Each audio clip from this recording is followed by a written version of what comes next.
नमस्कार दोस्तों। तो आज हम शुरू करने जा रहे हैं वाजीकरण अध्याय, जो कि चरक चिकित्सा स्थान का दूसरा अध्याय है। तो चलिए देखते हैं इसमें क्या क्या चीजें हमें देखने को मिलेंगी।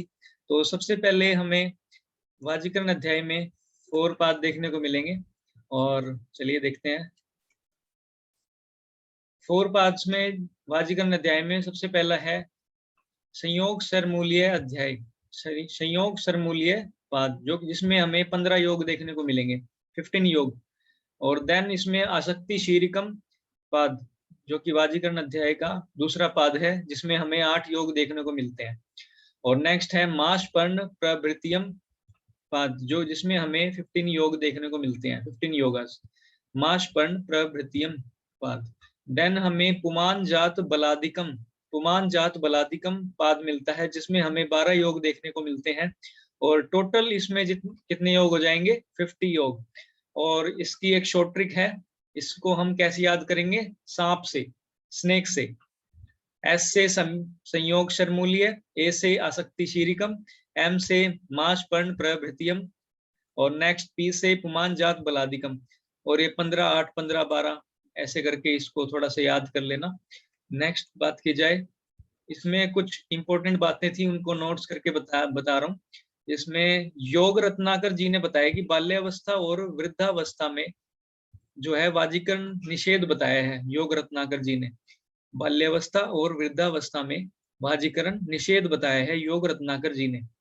नेक्स्ट, मैथुन योग योग्य आयु क्या क्या रहेगी? आचार्य चरक अनुसार 16 to 70 ईयर्स, वर्ष 16 से 70 वर्ष तक की आयु जो है वो आचार्य चरक ने बताई है मैथुन योग्य। नेक्स्ट सुश्रुत जी ने बताई है 25 to 80 ईयर्स मैथुन योग्य आयु बताई है।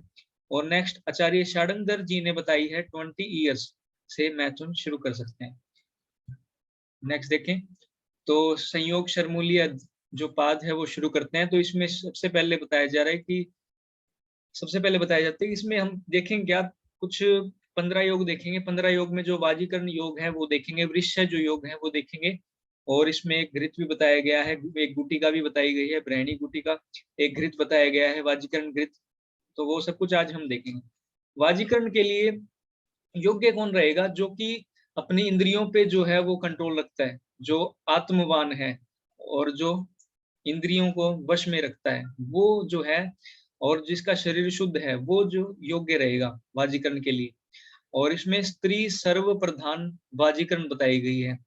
सबसे ज्यादा जो अग्रय बताई है वाजीकरण में, वो कौन सी बताई है? प्रहर्षिणी स्त्री जो है। वाजीकरण अग्रयम क्षेत्रम स्त्री या प्रहर्षिणी, जो वाजीकरण में जो अग्रय है वो स्त्री है, और जो प्रहर्षिणी जिस स्त्री है वो वाजीकरण में अग्रय है, यानी श्रेष्ठ है। और इसमें क्या बताया जा रहा है? स्त्रीषु प्रीति विशेषेण स्त्रीषु अपत्यम प्रतिष्ठितम, यानी स्त्री की प्रीति होने से, और प्रीति विशेष होती हैं स्त्रियां, और स्त्री यानी अट्रैक्टिव होती हैं। और फिर इसमें बताया जा रहा है धर्म अर्थ स्त्रीषु लक्ष्मीश्च स्त्रीषु लोका प्रतिष्ठिता, स्त्री पर ही लोक प्रतिष्ठित है, स्त्री ही लक्ष्मी है, और स्त्री पर ही धर्म और अर्थ निर्भर करते हैं। धर्म और अर्थ का जो आधार है वो स्त्री को बतलाया गया है। तो इसका रेफरेंस पूछ लिया जाता है एग्जाम में, तो ये इंपॉर्टेंट है, इसको अंडरलाइन कर लेना। जो जो श्लोक अंडरलाइन दिख रहे हैं आपको, वो सब कुछ आपको अंडरलाइन करनी है। क्षेत्र रूपिणी स्त्री जो है वो वाजीकरण श्रेष्ठ बताई गई है। नेक्स्ट देखें तो वृक्षतमा स्त्री के लक्षण देखें। सुरूपा यौवनस्था या लक्षण नैर्या विभूषिता, जो सुरूप है, यौवन अवस्था में जो है, और इन सब लक्षणों से विभूषित है, वो स्त्री जो है वृक्षतमा होती है। या वश्या शिक्षिता, जो वश में हो, ठीक है, जो शिक्षित हो। और या स्त्री विश्यतमा मता, और इसमें जी लास्ट में बताया है सा स्त्री विश्यतमा तस्या नाना भावा ही मानवा, ठीक है। ये सब जो लक्षण इसमें देखेंगे, नाना भाव, वही स्त्री जो है वो विश्यतमा होगी। तो ये मतलब ये रेफरेंस भी पूछ जाता है, सा स्त्री विश्यतमा तस्या नाना भाव ही मानवा। तो ये कौन से चैप्टर से लिया गया है और कौन से अध्याय से लिया गया? संयोग शर्मूल्य अध्याय से लिया गया है। तो ये हमें देखने को मिलता है इसमें। फिर नेक्स्ट, संतान हेतु स्त्री कौन सी बताई है? संतान हेतु जो स्त्री है वो अतुल्य गोत्र की होनी चाहिए। सबसे पहले अतुल्य गोत्र में, आजकल जो है RH नेगेटिव, RH पॉजिटिव वगैरह देखने को मिलते हैं, जिससे कि काफी सारी बीमारियां देखने को मिलती हैं। तो वो सब कुछ जो है अतुल्य गोत्र में कर की जाती थी, जो पहले से ही बताया जा रहा है। पुराने जमाने से ही चलता आ रहा है अतुल्य गोत्र में विवाह। और वृश्याम और वृष्या होनी चाहिए, प्रहृष्ट हर्ष पैदा करने वाली होनी चाहिए, निरुपद्रव होनी चाहिए, शुद्ध सनातन। और व्रजे नारी अपत्यार्थी निरामय, जो शुद्ध सनाता है, मेंसिस जो साइकिल हो चुका है उसका, मेंसिस होने के बाद वो शुद्ध स्नान करके, और जो उसका अपत्य पथ है वो निरामय है, कोई रोगी ना हो, ठीक है, रोग ही ना हो। तो ये जो नारी है, ये जो स्त्री है, वो संतान हेतु जो है वो श्रेष्ठ कही गई है। तो ये बहुत ही इंपॉर्टेंट श्लोका है, इसको अंडरलाइन कर लेना। नेक्स्ट बात की जाए, निसंतान पुरुष निंदनीय बताया गया है। इसके लिए कुछ एग्जाम्पल्स दिए गए हैं। निष्फलश्च यथा द्रुम, यानी जो संतान विहीन जो पुरुष है वो निष्फल है, जैसे वृक्ष होता है जिसमें फल नहीं लगते, वैसा एक एग्जाम्पल दिया है। निष्फलश्च यथा द्रुम, जो द्रुम है यानी वृक्ष है वो फल विहीन है, वैसे ही जो पुरुष है वो संतान विहीन है, तो वो निंदनीय कहा गया है। और चित्र दीप सरय, यानी चित्र, जो चित्र है उस पे उससे कुछ भी रोशनी नहीं आ रही, चित्र बिना दीपक की तरह है, जिसमें से कोई रोशनी नहीं आ रही। चित्र दीप सर है, यानी जो चित्र है उससे कुछ वाइब्रेशन ही नहीं आ रही, जो देखने को कुछ मतलब पसंद ही नहीं आ रहा, तो वो जो है निंदनीय कहलाता है। तो निसंतान पुरुष जो है वो निंदनीय कहलाता है। और फिर अब देखेंगे आगे कि संतान जिसके पास होती है वो कैसा रहेगा। तो संतानवान पुरुष प्रशंसनीय कहा गया है। क्यों कहा गया है? तो बहुमूर्ति बहुमुखो, यानी जो संतानवान पुरुष है उसके क्या लक्षण होंगे? बहुमूर्ति, उसकी बहुत ज्यादा मूर्तियां होंगी, यानी बहुत बहुत ज्यादा पावर होगी उसके पास। बहुर्मुखो, बहुत ज्यादा मुख होंगे। बहुर्व्यूहो, और बहुक्रिय, बहुत सारी क्रियाओं में भाग लेने वाला होगा। और बहुर्चक्षु, बहुत सारे चक्षु होंगे। बहुर्ज्ञानो, ज्ञान बहुत ज्यादा होगा। और भव्य आत्मा, यानी बहुत सारी आत्माओं वाला होगा। चाहे बहुप्रजा वाला होगा। ये रेफरेंस पूछ लिया जाता है एग्जाम में, तो ये इंपॉर्टेंट है, तो आप इसे अंडरलाइन कर लेना। और इसमें बताया कि मंगल मंगल्य अयम प्रशस्यो अयम धन्यो अयम वीर्यवान होएगा। तो ये लक्षण जो है रेफरेंस मुझे लगता है बहु आ रहा है ना, तो ये रेफरेंस हो जाता है ऐसा। और प्रीतिर बलम सुखम वृत्तिर विस्तारो, विस्तार जिसका हो बहुत ज्यादा, जितनी ज्यादा संतानें होंगी वो विस्तार उतना ही बड़ा होगा उसका। वो अलग अलग जगह पे जाएंगे, अलग अलग विस्तार करेंगे, उनके उनके उनकी संतानें और होंगी, तो वो धीरे धीरे विस्तार करेंगे। विपुलम कुलम, वही कुल अच्छा होता है। फिर बृहनी गुटिका के बारे में बताया है। तो देख रहे हैं अब वाजीकरण योग जो भी आ रहे हैं, बृहनी गुटिका जो बृहण करेगी, तो इसमें क्या क्या चीज यूज हुई है? जैसे शतावरी, विदारी, कंटकारिका, इसमें इक्षुवालिका यूज हो रही है, शरमूल यूज हो रही है, इक्षुमूल यूज हो रही है, और जीवंती जीवक, मेधा वीरा, ऋषभक बला, इसमें ये चीज इंपॉर्टेंट है। इसमें रिद्धिर, गोक्षुर, रासना से आत्मगुप्ता, आत्मगुप्ता को केवाच भी बोलते हैं, और पुनर्नवा यूज हो रहा है इसमें। और त्रिपलिकान भागान, इन सभी द्रव्यों का त्रिपल, यानी तीन तीन पल सभी द्रव्य लेने हैं। और फिर माशाण आडकम नवम, जो माश होती है, उड़द की दाल होती है, वो वृक्ष होती है, बृहण कारक होती है, इसी वजह से इसमें लिया जा रहा है। तो आडक लेनी है, एक आडक इसमें माश ली जा रही है। नेक्स्ट बात की जाए, ये बृहणी गुटिका बताई गई है। और फिर वाजीकरण घृत बताया, जिसमें कि मिलता है माश, आत्मगुप्ता यानी केवाच, और इसमें बीजानाम आडकम, इनके बीज जो है वो आडक लेने चाहिए। एक आडक जीवक, ऋषभक, वीरा, मेधाम, वृद्धि, शतावरी और मधुकम, अश्वगंधा लिया गया है जो कि वाजीकारक होता है। और साधियत गुड़ उन्मितान, तो ये चीज ली गई है। और घृत, इसमें एक प्रस्त लिया गया है। और गव्यम घृत यानी गो घृत, और 10 गुणम पे गव और गो दूध भी लिया गया है, यानी 10 गुना दूध। और विदारी रस प्रस्तम, विदारी जो रस है वो एक प्रस्त लिया गया है। फिर इसमें जो है, इसमें क्या बताया गया है? पलम पूर्वम मतो लीढ़वा, यानी भोजन के पूर्व इसे लेना है। लीढ़वा यानी चाटना है, चाट के लेना है इसको। ततो अन्नम उपयोजित, उसके बाद अन्न जो है उसका सेवन करना चाहिए। यानी पलम पूर्वम मतो लीडवा, ये इंपॉर्टेंट है, ये लाइन इंपॉर्टेंट है, इसका AIA-PGT में पूछ ली जाती है। फिर नेक्स्ट बात की जाए, वाजीकरण पिंड रस बताया गया। इसमें जो है मुर्गे का जो पिंड रस बनाया जाता है, मुर्गे के मांस का, इसमें कुछ द्रव्य बताए गए जैसे माश, विदल, तुगाक्षरी, इस शर्करा और घृत और गोधूम चूर्ण, षष्ठानी, सर्पी, उत्कारिका, इनकी उत्कारिका बनानी चाहिए।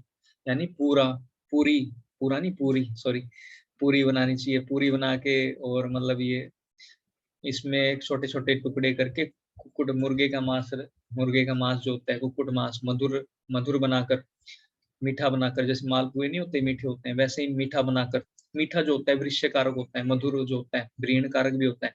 तो इसमें एशय पिंड रसो वृष्य, जो ये ऐसा पिंड रस बनेगा वो वृष्य होएगा, पौष्टिक होएगा और बलवर्धना। ऐसी लाइन पिंड रस के बारे में बोली गई है। एशय एशय पिंड रसो वृष्य है, पौष्टिको बलवर्धना। फिर नोट की जाए बात एक, जिसमें इंपॉर्टेंट लाइन है, पिंड तेल बताया गया है, जो कि वात रक्त में मेंशन किया गया है। पिंड तेल और पिंड रस किस में बताया? वाजीकरण में, जो कि फर्स्ट पाद में बताया गया है, जो कि संयोग शरमूल्य पाद है।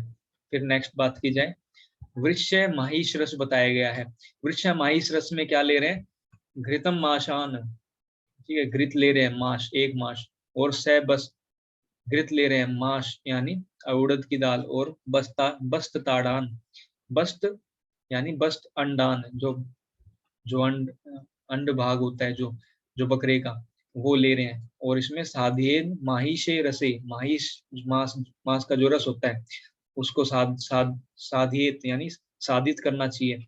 और फिर भर्जियत रसम पूतम, इसको घी में भर्जन करना चाहिए। और पूतम फल अम्लम नव सर्पिश नए घृत में इसको भर्जन करना चाहिए। और फलम अम्लम, इसको खट्टे अनारदाने के रस से खट्टा करना चाहिए।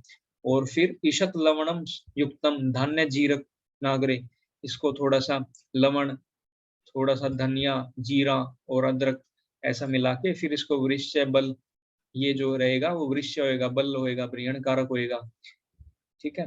और फिर वृश्य रस बताए जा रहे हैं। वृश्य, 4 वृश्य रस बताए गए हैं। चटक का जो मांस होएगा वो हम तीतर के मांस से लेंगे, तीतर के मांस के साथ लेंगे। और तीतर का मांस जो होगा वो कुकुट यानी मुर्गे के रस के साथ। और कुकुट का जो होगा वो मोर के बहिर्न रस के साथ, यानी मयूर के रस के साथ, मांस के रस के साथ। और फिर हंस के मांस रस को बरहिण यानी मयूर के मांस रस के साथ लेंगे। तो ये इनमें क्या मिला लेंगे? नवसर्पिशा, इन सभी में नवसर्पिशा जो नया घृत होएगा। और फिर इसमें अमल कर लेंगे इसको, यानी खट्टा कर लेंगे अनारदाने वगैरह इसके साथ। और कार्येद रसान, और फिर ये वृक्ष रसा होएगा, बलवर्धन होएगा। 4 वृक्ष रस बताए गए हैं, ये इंपॉर्टेंट है। और किसका मांस रस किसके साथ लेंगे, ये इंपॉर्टेंट है। लास्ट में मैं आपको एक शॉर्ट ट्रिक बताऊंगा, उससे आपको क्लियर हो जाएगा। फिर नेक्स्ट, वाजीकरण सेवन पूर्व कर्म बताया है। वाजीकरण, ये लास्ट श्लोक आ जाता है इस चैप्टर का, इसमें रेफरेंस पूछ लिया जाता है। वाजीकरण सेवन से पहले पूर्व कर्म क्या रहेगा? इसमें स्त्रोतसु शुद्धे श्व अम्ले शरीरे वृश्यम यदा नाम मितम मिति काले, जो श्रोतस जिसके शुद्ध हो गए हैं, अगर वो वाजीकरण औषध अगर लेता है तो वो तुरंत ही बलवान हो जाता है और बहुत ही मैथुन शक्ति उसमें ज्यादा उत्पन्न हो जाती है, वृश्य हो जाता है, बल प्रदान करती है, जो वाजीकारक औषध होती है, जो शुद्ध शरीर वाला होता है। अगर ये रेफरेंस पूछ लिया जाता है, लास्ट लाइन का जो श्लोक है रेफरेंस पूछ लिया जाता है, सिद्ध्यंती देहे मलिने, अगर उसका जो देह है वो मलिन है, यानी टॉक्सिन्स उसमें भरे हुए हैं, तो क्लिष्टे यथा वाससी राग योगा, वैस, तो उसमें जैसे ये एक वस्त्र जो है उस पे रंग पहले से ही चढ़ा हुआ है और हम उस पे दूसरा रंग चढ़ा रहे हैं तो नहीं चढ़ेगा। तो ये इसमें एक रेफरेंस दिया गया है, वाससी राग योगा। ये आपने सुना भी होगा कि जैसे एक मलिन वस्त्र है, एक रंग युक्त वस्त्र है, उस पे दूसरा रंग चढ़ाएंगे तो वो नहीं चढ़ेगा। तो वैसे ही अगर जो शरीर है वो मलिन है, टॉक्सिन से चढ़ा हुआ है, उस पे जो रंग है, टॉक्सिन्स उसके अंदर भरे हुए हैं, तो उसमें जो वाजीकरण औषध है वो अपना पूर्ण कार्य नहीं कर पाएगी। तो ये रेफरेंस पूछ लेता है, ये इंपॉर्टेंट है। तो चलिए बात की जाए शॉर्ट ट्रिक की। तो ये मैंने पहले भी इसकी एक वीडियो बना के डाली थी, और आप शॉर्ट में देखना है तो वहां पे जाके भी देख सकते हैं। और ये मैंने इसमें शॉर्ट ट्रिक जोड़ी है। महिमा मोटी ने, महिमा यानी माहिश, माही यानी माहिश, जो वृक्ष माहिश रस देखा था हम लोगों ने। माँ से मास, मास, मास योग, एक वृक्ष मास योग भी बताया, एक वृक्ष मास योग, मास यानी उड़द, ठीक है, एक वृक्ष मास योग, मास यानी मीट, ठीक है, दो वृक्ष मास रस भी बताए गए इस चैप्टर में। और मोटी गुटिका, मोटी ने घी की गुटिका, एक वाजीकरण घृत बताया गया है, मोटी गुटिका यानी ब्रेणी गुटिका। और भोजन से पूर्व, भोजन से पूर्व घी का जो वाजीकरण घृत का प्रयोग कैसे करेंगे, भोजन से पूर्व करेंगे, ये इंपॉर्टेंट था। और मुर्गे के मांस, मुर्गे के मांस ये तो है ही, जो वृक्ष जो मांस है, मुर्गे के मांस को, और अंडे के पिंड, एक वृक्ष है, अंडरस भी आया है, और पिंड, पिंड रूप में एक पिंड रस देखा गया है ना अपनों ने, वृक्ष पिंड रस। तो इन सबको मुर्गे के मांस और अंडे के पिंड का संयोग, इनका पिंड का संयोग कर संयोग शर्मूली अध्याय में 4 बार रस लिया, 4 वृक्ष रस बतलाए गए हैं, और 15 योग बतलाए गए हैं। 15 दिन बाद क्या करवाना पड़ा, सीटी एमएमएच कराना पड़ा, करवाना पड़ा। तो इसमें सीटी मीन्स चटक, चटक का मांस तीतर के साथ सीटी, और तीतर का मांस मुर्गे के साथ, मुर्गे का मांस मयूर के साथ, ठीक है, और मयूर का मांस हंस के साथ, हंस का मांस, ठीक है, हंस का मयूर का मांस हंस के साथ, ऐसा सेवन बतलाया गया है। तो ये इसकी शॉर्ट ट्रिक हो जाती है। और अगर आपको और मतलब क्लियरिटी में देखनी है तो वो आप उसमें एक अलग से वीडियो बनाई है शॉर्ट ट्रिक की, उसमें भी जाके देख सकते हैं। और इसमें पंचादश वृक्ष बोधक सारणी बताई है। लास्ट में समरी बता देता हूँ, रैनी गुटिका, वाजीकरण घृत, कुक्कुट पिंड रस बताया, इसमें मयूर पिंड रस बताया है, कुक्कुट का, फिर इसमें हंस, हंस पिंड रस बताया है, और वृक्ष माहिस रस बताया है। ये 4 वृक्ष रस बताए थे ना, ये आगे, हाँ, वृक्ष तीतर रस, चटक रस, चटक तीतर, कुक्कुट मयूर चटक, और ये माश योग बताया है, कुक्कुट माश योग बताया है, अंडरस बताया है। ये सभी जो है 15 योग जो है वो मैंने उसमें आपको बतला दिए हैं, जो शॉर्ट ट्रिक है। तो ये हमारा जो चैप्टर है वो यहाँ पे कंप्लीट होता है। तो आज के लिए इतना ही, धन्यवाद।